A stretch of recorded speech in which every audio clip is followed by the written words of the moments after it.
Estamos estudando o EAD, um estudo aprofundado de doutrina espírita, livro 2, módulo 3, ensinos por parábolas. Hoje nós vamos ver o roteiro 4, que nos traz a parábola, o trigo e o joio. Essa parábola, ela mostra a luta que ainda continua na terra, a luta entre o bem e o mal. Essa luta, ela é uma característica de um planeta como o nosso, que passa por movimentos de prova e de expiação. Quer dizer que essa parábola, ela tem ligação com a parábola anterior, um estudo que nós fizemos na quarta-feira. Ela mostra também a tolerância celeste no quadro das experiências da vida.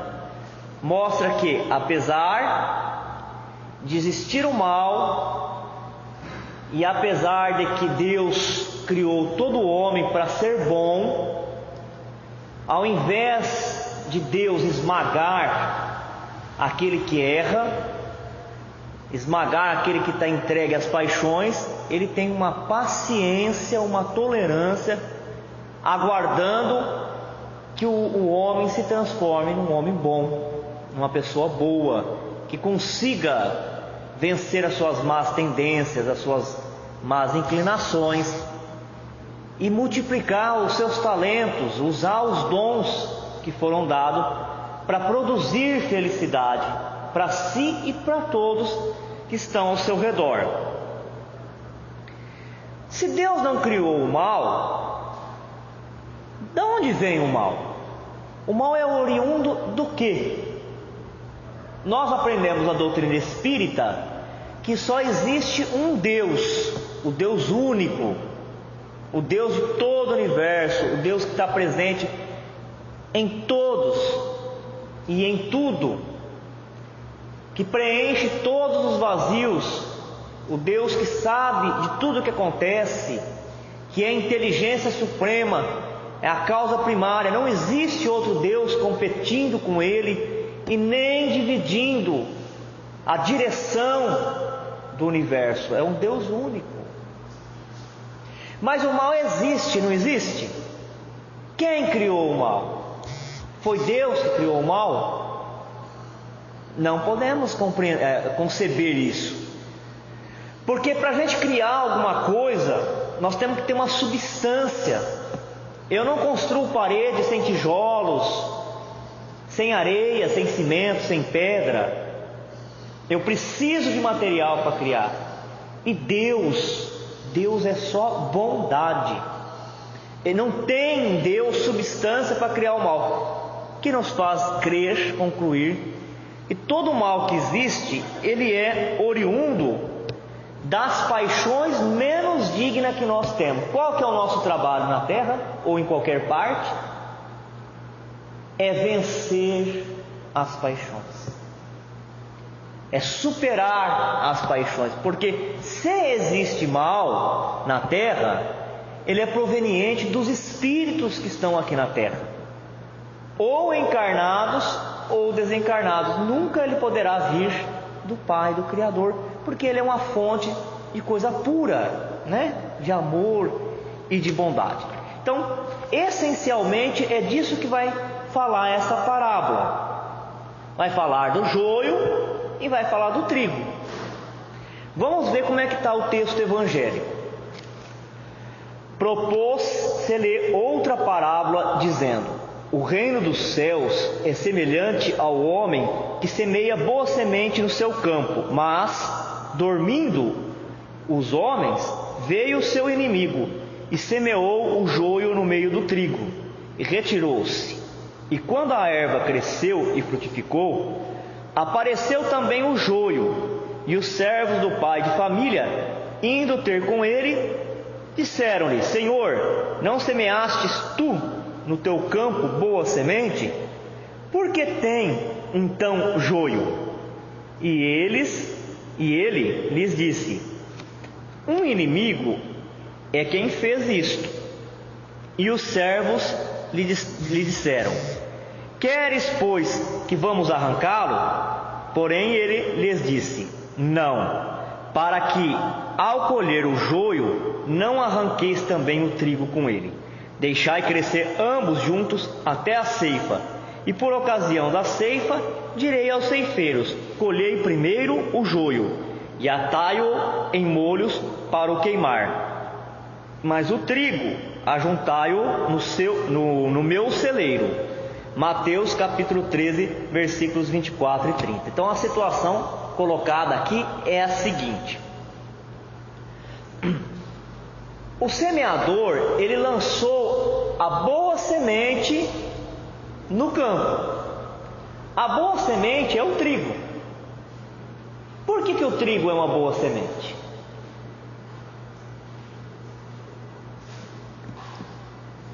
O que se faz com o trigo? Faz o pão, no alimento.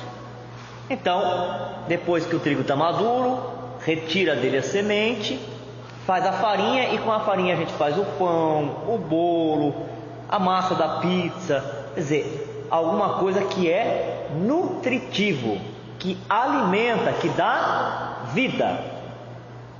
Quer dizer que o semeador, ele semeou alguma coisa boa, semeou no solo a boa semente, o trigo, o alimento, o que dá vida, o que nutre, o que permite a continuidade do trabalho e do desenvolvimento daquele que se alimenta dessa substância tão importante, tão rica.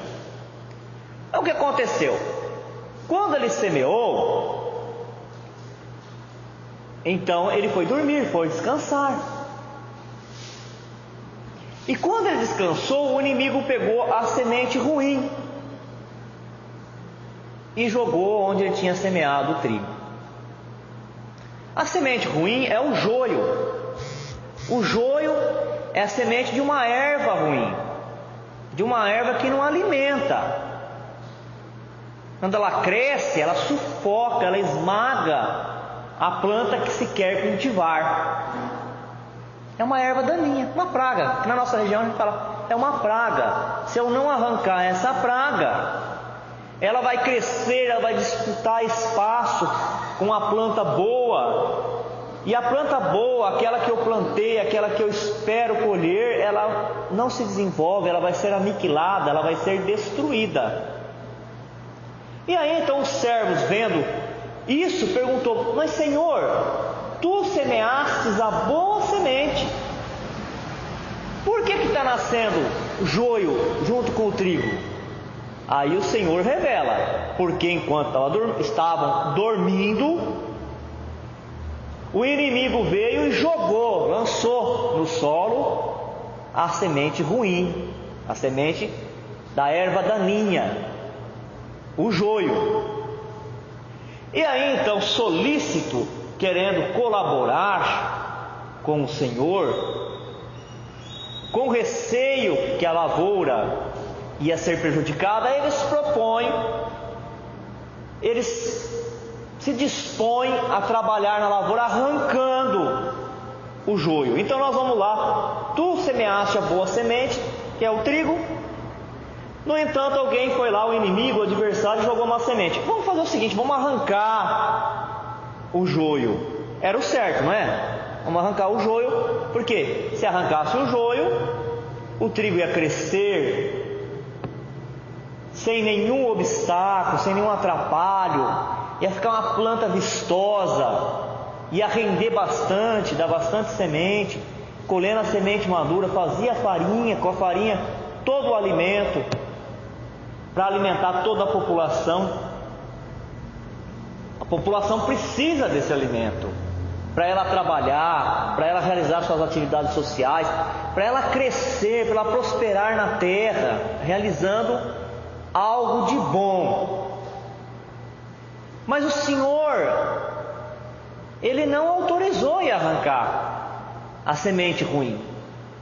Alguém tem alguma ideia por que Ele não autorizou? Por que Ele não falou isso mesmo? Por favor, vocês querem fazer a coisa certa, vai lá e arranca a planta de joio. Arranca ela porque ela é praga, ela atrapalha o crescimento do trigo. Por que o Senhor fala para não arrancar por enquanto? Alguém tem alguma ideia?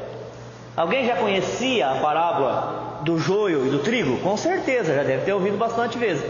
Alguém já parou para pensar por que nessa parábola, mais uma vez, Jesus está usando elementos culturais daquela região onde ele está, como um bom professor, um bom didata, pega as coisas que as pessoas podem compreender, né? Fala das profissões que existia, fala dos instrumentos agrícolas, fala da plantação, fala da mulher que está amassando a massa do pão, fala da rede do pescador, para que as pessoas possam compreender. Mas por trás disso tem um ensinamento profundo de espiritualidade.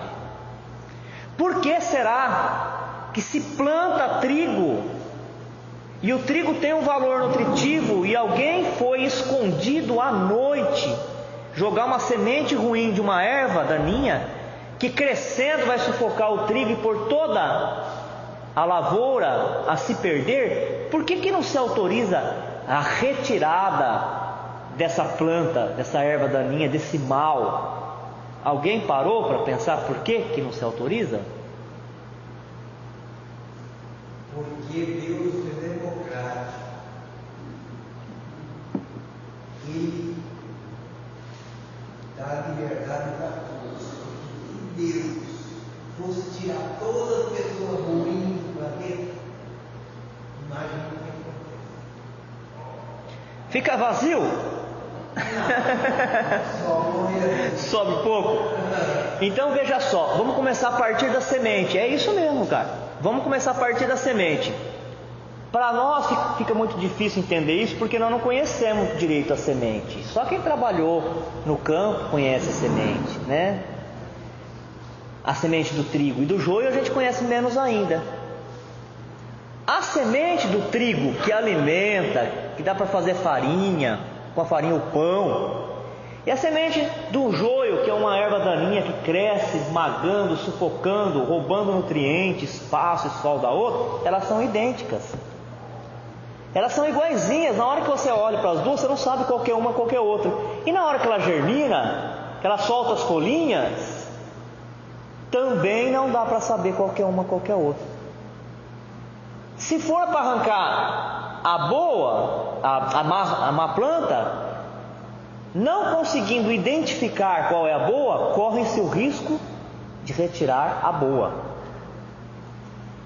O que o agricultor faz? Para eles que moram naquela região, que são camponeses, estão ouvindo Jesus, não é difícil compreender. Eles falam, é muito simples, o que a gente faz? A gente deixa crescer junto as duas. Quando que nós vamos identificar quando uma é joio e quando é trigo? Quando ela vai dar o fruto. Enquanto ela é semente, é difícil. Enquanto ela solta suas folhas, ela germinou, está crescendo, é difícil. Mas quando ela começa a produzir, aí dá para saber qual que é o joio e qual é o trigo. Aí arranca-se o joio, amontoa ele, deixa ele secar e põe fogo, ateia fogo. E aí o trigo deixa crescer e produzir, porque ele alimenta, ele dá vida, traz alguma coisa útil. Se fosse hoje, nós teríamos que fazer uma correção aqui, né? Porque hoje as práticas agrícolas, elas orientam que a gente não põe fogo mais nas folhas. Porque as folhas, elas podem ser aproveitadas como adubo verde. Então você pega as folhas hoje, esparrama ela e você pode aproveitar como adubo. O problema é em alguma semente, né, ruim, e ela infestar de novo o campo. Por isso que a parábola aqui fala: arranca, amontoa e põe fogo, para garantir que nenhuma semente ruim mais volte a contaminar, a empestear o campo. Agora que nós entendemos a nuance o elemento de comparação com a história da humanidade e o crescimento junto do joio e do trigo, agora vamos ver qual é o sentido espiritual dessa parábola. O que é o campo nessa parábola? Qual é o sentido que ela traz? O mundo, a humanidade, todos os homens, mesmo que ele já não esteja aqui encarnado, que ele esteja nos planos espirituais próximos da terra, tudo isso é o campo, onde o semeador é Jesus. A semente do trigo é o Evangelho de Jesus. Jesus semeia os princípios do Evangelho no coração de cada homem. A erva má, elas são as interpretações capciosas que nós fazemos do Evangelho e das coisas. Porque nós temos muita gente inteligente na terra, mas que usa a inteligência para fazer a interpretação, puxar a interpretação dos fatos, dos acontecimentos, das conversas, ao seu favor, para tirar vantagem. E até com o Evangelho, com o com o ensinamento divino. O Evangelho para a terra, ele não é uma religião. Quando se fala em Evangelho, as pessoas, elas até desviam a atenção, porque o Evangelho ficou como sinônimo das religiões tradicionais que nós conhecemos, muitas delas que não cumpriram o seu papel. Mas Evangelho, minha gente, é conhecimento de planos espirituais elevadíssimo que veio para a terra como uma prova do amor que Deus tem pela humanidade. Uma prova de amor. Seria a mesma coisa que Deus falasse assim: eu faço de tudo para vocês serem felizes, mas eu estou vendo que sozinho vocês não conseguem, então eu vou dar para vocês o Evangelho. Se você quer ser feliz, assimile o Evangelho, devore o Evangelho, mas não é para sair comendo as páginas do Evangelho, igual tem gente fazendo. Compreenda o que ele está te passando. Você é um espírito imortal e você está vivendo como se fosse uma pessoa que fosse viver a vida inteira aqui na terra. Muitas vezes por acordos, por tratados,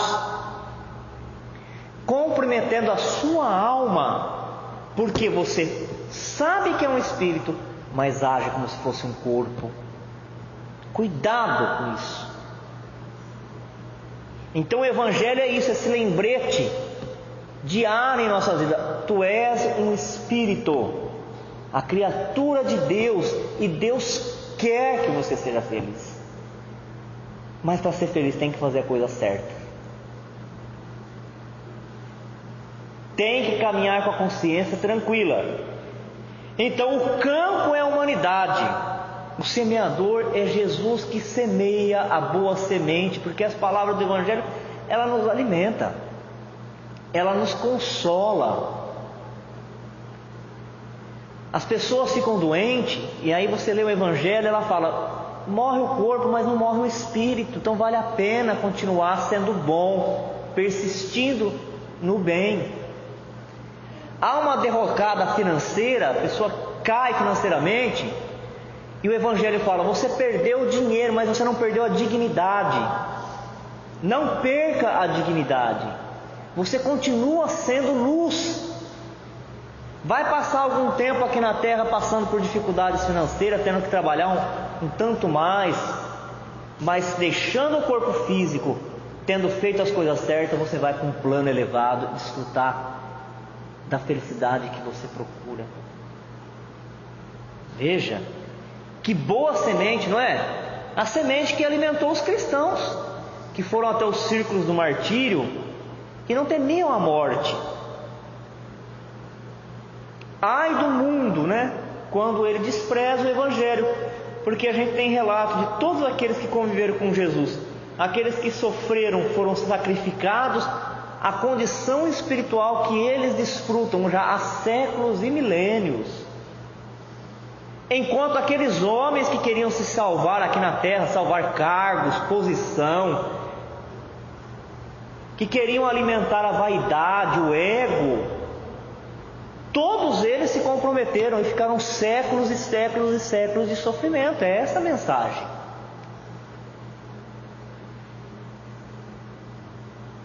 E quem é o inimigo que foi lá e semeou a má semente? A gente morre de medo dos outros, né?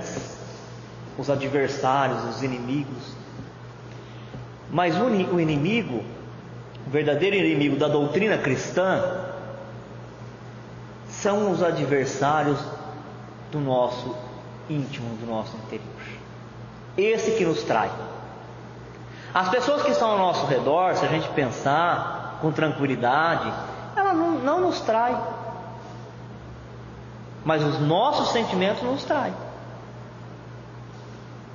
Muitas vezes a gente está pertinho de chegar na vitória e um sentimento nosso nos trai.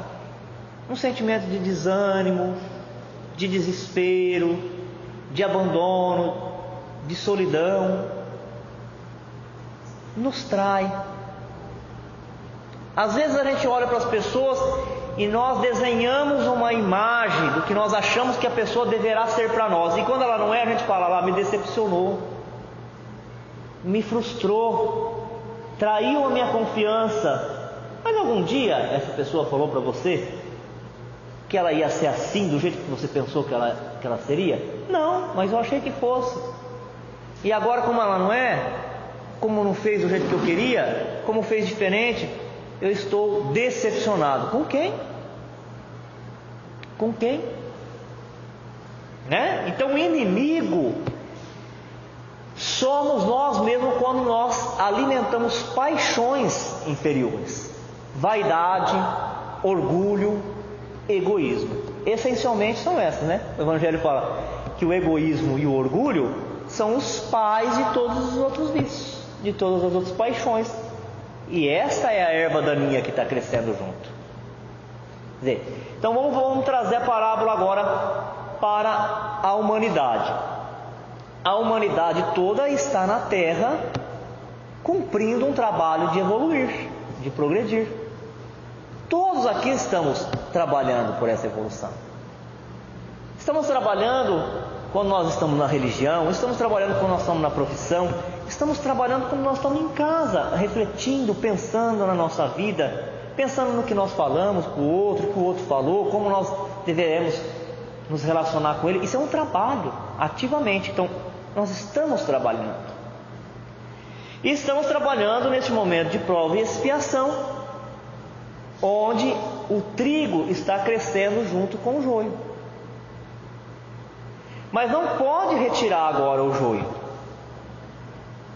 Tem que ser dado toda a oportunidade, esperar que do mal possa surgir alguma coisa boa. Agora, vai chegar um momento na lavoura que as duas plantas cresceram muito, e se não retirar uma, aí ela já não pode mudar mais a sua natureza, aí ela vai sufocar a outra, aí ela vai matar todo sonho de melhoria e de regeneração do outro. Vamos ver? A partir de agora nós vamos ver versículo por versículo, mesmo que não dê tempo de ver toda a parábola joio e trigo, a gente divide. A gente vê um pouco quarta-feira e um pouco na outra quarta-feira. Propôs-lhes outra parábola, dizendo: o reino dos céus é semelhante ao homem que semeia boa semente no seu campo. Mas dormindo os homens, veio o seu inimigo e semeou o joio no meio do trigo e retirou-se. Está em Mateus, no capítulo 13, versículos de 24 e 25. Os ensinamentos. Propôs-lhe outra parábola, dizendo: o reino dos céus é semelhante ao homem que semeia boa semente no seu campo. Indicam que o homem que semeia é Jesus, o grande semeador da verdade, das verdades espirituais para a terra é Jesus.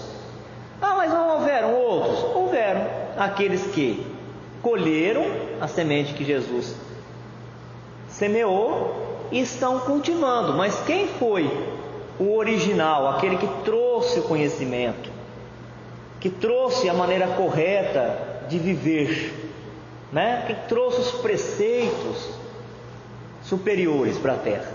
Jesus. Então ele, na parábola, é que é o semeador, nosso orientador maior e agricultor divino. Quer dizer, que Jesus trabalha no campo dos nossos corações.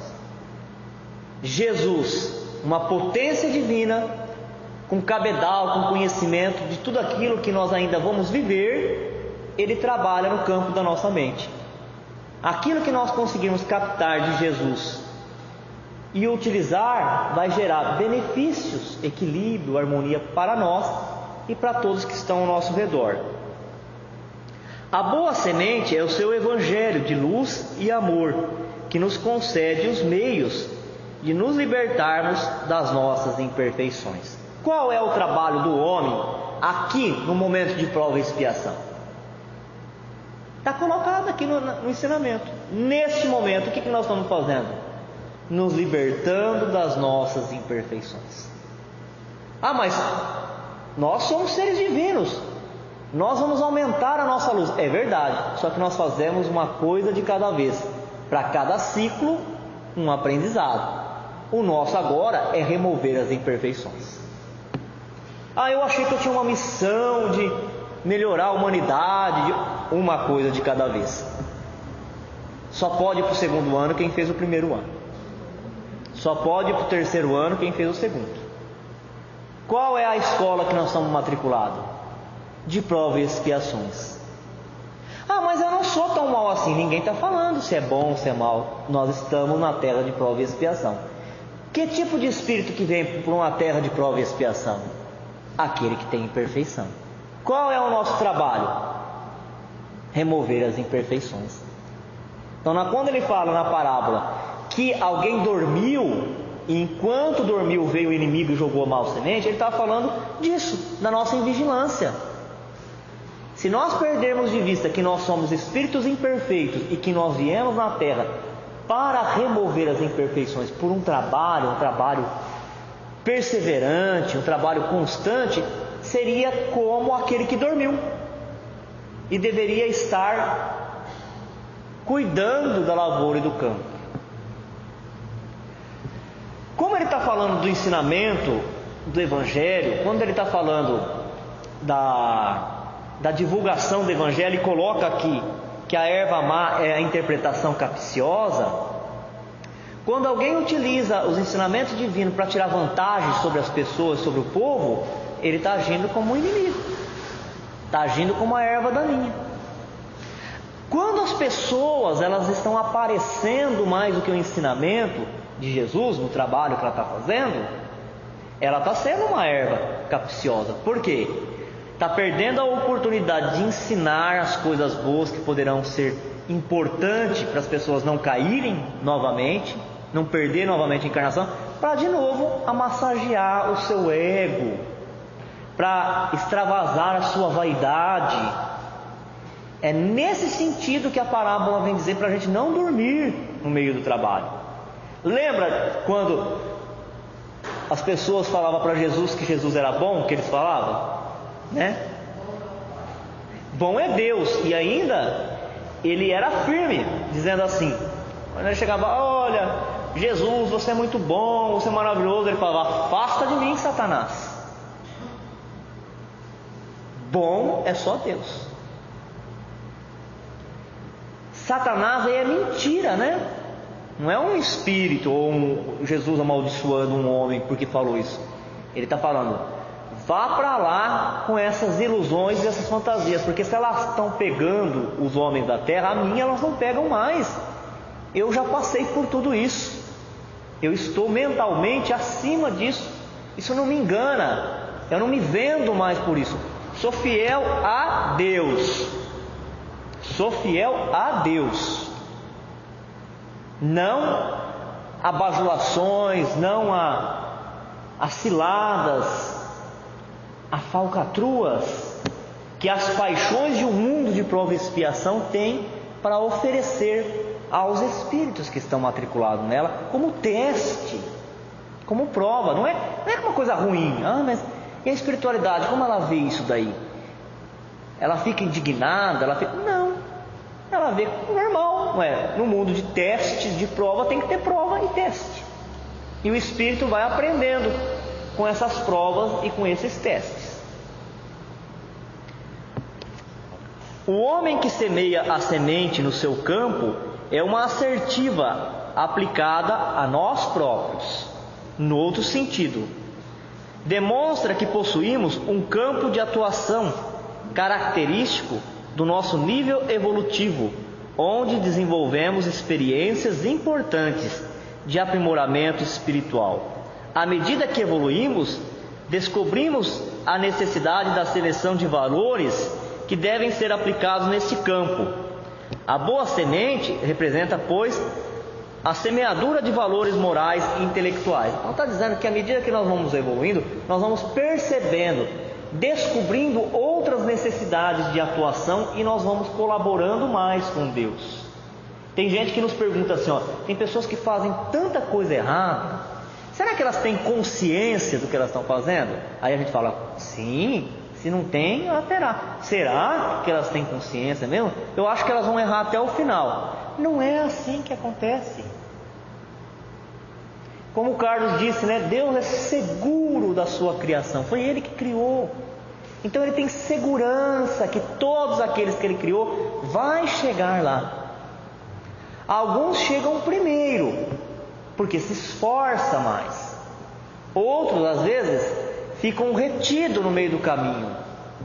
Entra em encruzilhadas, quer pegar atalho, desvio, Aí entra no meio de uma selva, se arranha tudo, se machuca, mas volta para a estrada boa e vai seguir, vai só demorar mais e se machucou mais por uma livre escolha. Mas todos vão chegar. Então, na medida que nós evoluímos, a nossa mentalidade ela evolui, a gente começa a enxergar as coisas diferentes. Num degrau abaixo a gente fala assim, esse povo é tudo ruim, todos eles querem me destruir, todos eles me perseguem. Num degrau acima nós falaremos, esses irmãos são sofredores, porque eles estão semeando uma semente ruim que eles vão colher. Então num degrau mais acima eu preciso ajudar essas pessoas, porque como eu também um dia estive equivocado, eu errei, eu sofri, eu gostaria de fazer alguma coisa, de fazer diferença na vida deles. E num degrau muito superior, nós falaríamos, eu amo todos. Mas não só falaríamos, amaríamos de verdade. Eu amo cada um, cada criatura, cada elemento da natureza, eu amo a vida. Por que você faz isso? Não sei, eu faço porque eu amo. Por que você ajuda? Não sei, eu não sei fazer de outra forma. Eu nem sei o que você está falando de fazer o bem ou fazer o mal. Eu amo e simplesmente amo. Então são gradações que nós vamos passando. Devagar nós vamos cumprindo isso. Agora, quanto tempo demora para a gente mudar de hábito? Demora muito. Demora muito. Há milênios nós viemos alimentando hábitos ruins. Para a gente mudar de hábito, nós temos que começar agora praticando, mesmo que daqui a pouquinho a gente passe errado, a gente volta a fazer certo, e vai treinando e vai fazendo certo, fazendo. Na outra encarnação volta para fazer a mesma coisa boa, vai fixando até que ela pertença ao Espírito. Jesus tem o seu campo de serviço no mundo inteiro.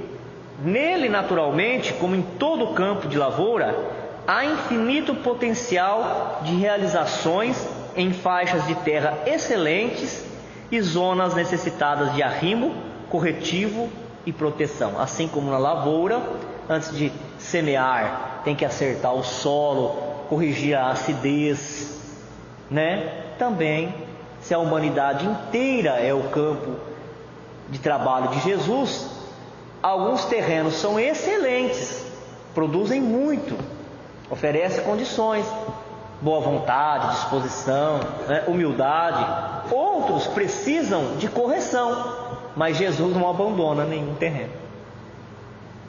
Ele vai buscando junto com a equipe dele a melhor maneira de ajudar cada um a entender o que não entende ainda.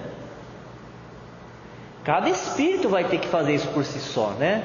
Aprender, melhorar-se, entender melhor as coisas. Mas Jesus, para cada um, ele vê as suas necessidades e junto com essa equipe que ele tem, ele vai buscando ajudar a pessoa. Não abandona ela sozinha, porque sozinho ninguém vai. Mas ali, com aquele olhar de Jesus, um olhar da equipe de Jesus, pensando, estudando, quem é que eu vou colocar no caminho dessa pessoa, né? Os Espíritos dando para a gente boas ideias, e a gente vai pegando de vez em quando uma ou outra, e fazendo, nós vamos melhorando. Pessoal, o esforço que os Espíritos têm, os bons Espíritos, de nos dar boas ideias, eles vêm para nos dar boas ideias, né? Quantas vezes será que nós conseguimos catar essa boa ideia que eles dão? Mas quando nós conseguimos catar uma boa ideia deles fazer, eles ficam felizes. A gente pensa que trabalhar é só trabalhar com a mão, né? O trabalho dos Espíritos é isso, eles vêm e nos dão boa ideia. E aí de vez em quando a gente cata essa boa ideia. E eles ficam felizes. Quer dizer, eles não estão semeando? Estão semeando. Dar boas ideias para nós é semear. Semelhante nos esforços de semear a boa semente, devemos estabelecer condições propícias ao surgimento e manutenção da harmonia, da segurança e da paz da própria vida. A outra assertiva: mas dormindo os homens, veio o seu inimigo e semeou o joio no meio do trigo e retirou-se, nos conduz a duas reflexões: uma relativa à necessidade de repouso após as atividades laborais, outra associada à preguiça. Em O Livro dos Espíritos, aprendemos que o descanso físico e mental é lei da natureza. O repouso serve para a reparação das forças do corpo e também é necessário para dar um pouco mais de liberdade à inteligência, a fim de que se eleve acima da matéria. Entretanto, devemos aprender a discernir descanso de ociosidade. Olha só a diferença de descanso e ociosidade. Quando nós trabalhamos, aí nós precisamos descansar. O descanso nessa circunstância, ele é providencial, principalmente dormir na hora certa. Nós estamos sempre falando isso na casa. A hora certa de dormir é das 10 horas às 4 horas da manhã. É a hora mais produtiva, né? Porque o corpo físico descansa quando ele não está trabalhando num ritmo muito acelerado, está poupando as energias. Mas também porque o espírito se desprende. Olha o que ele fala lá no Livro dos Espíritos: o espírito se desprende, a inteligência fica livre. Se a inteligência fica muito ligada ao cérebro físico, ela fica sofrendo as pressões que tem aqui na Terra, as preocupações, né? As torturas mentais. Quando se desprende o espírito, por ocasião do sono reparador, ele vai, e de preferência, se a gente puder, ir para um lugar bom. Indo para um lugar bom, aí a gente vê coisas bonitas. Quem que não se sente renovado quando vê coisas bonitas?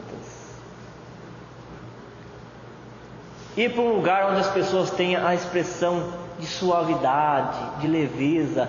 Elas não estão mais sofrendo de desconfiança do outro, por competição, por conflitos, por guerra. Não, elas têm um olhar de agradecimento a Deus, de louvor constante, de acolhimento,